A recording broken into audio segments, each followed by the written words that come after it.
Hello and namaskar. How much power does a Nobel Peace Prize really hold? Can it stop bullets, topple dictators, or rescue democracy? Venezuela is about to find out. This year, the Nobel Committee awarded its Peace Prize to Maria Corina Machado, a democratic activist, an opposition leader, and perhaps the most hunted woman in Venezuela. The committee called it recognition of courage, but for Venezuela, it's a cry for help. Let's start with the reality she's up against. President Nicolás Maduro has ruled Venezuela with an iron fist for over a decade. His regime has jailed thousands. 800 political prisoners still sit behind bars, according to the local watchdog Foro Penal. Independent media shut down. The economy collapsed. 8 million Venezuelans, nearly a quarter of the population, have fled their country. 8 million people. That's the largest displacement in Latin America's history. Maria Corina Machado has been fighting this regime for 20 years. She started as an activist, then became a member of the parliament. She is no stranger to danger. She's been banned, threatened, and even accused of treason. In 2004, she was welcomed at the White House by George W. Bush. In 2019, she supported Donald Trump's idea of US military intervention in Venezuela. And yet, in 2024, when Joe Biden pushed for competitive elections, Machado became the face of hope. She won her opposition's primary with an overwhelming mandate. Millions lined up to vote, but the Supreme Court, controlled by Maduro, promptly banned her from running. Still, she didn't back down. She threw her support behind Edmundo Gonzalez, a quiet diplomat turned reelected candidate. Together, they ran one of the most energized campaigns in Venezuela.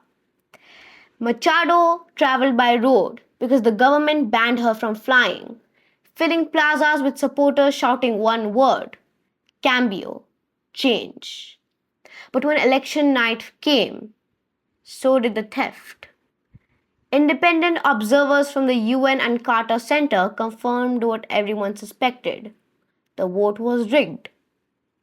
Civil society volunteers managed to collect tally sheets showing Gonzalez won with 70% of the vote. Maduro claimed victory anyway and never produced evidence. Then came the crackdown. More than 20,000 demonstrators arrested, 25 killed, and the opposition silenced once again. Gonzalez fled into exile. Machado went into hiding. And so the Nobel Committee stepped in, not with troops, but with a prize. But what difference can a medal in Oslo make to a dictatorship in Caracas? Supporters say it brings visibility. It tells Venezuela the world hasn't forgotten you. Skeptics call it symbolism without substance, because history hasn't been kind to peace prizes. 2021 award to Russian journalist Dmitry Muratov didn't stop Putin's censorship. The 2023 award to Iranian activist Narges Mohammadi didn't soften Tehran's iron grip. Why should Caracas be any different? Meanwhile, Washington is playing its own game. Donald Trump, now in his second term, wants out. And this time, he's not relying on diplomacy alone.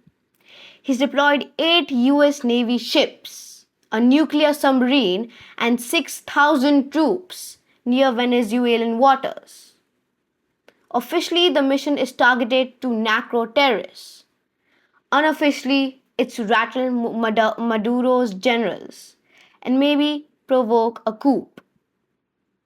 He's even put a $50 million bounty on Maduro's head. Machado, she supports the pressure. She believes it might finally crack the regime. But at what cost? Because pressure has a way of turning into conflict. And if this standoff escalates, Venezuela could go from dictatorship to devastation. So, where does that leave us? A brave woman in hiding, a country suffocating under sanctions and corruption, a peace prize that carries more symbolism than power, and the US president whose definition of peace includes worship. The Nobel Committee says it hopes the award will inspire a peaceful transition. But as of now, Venezuela stands as a crossroad between democracy and disaster. Can a medal inspire a movement? Can a speech stop soldiers?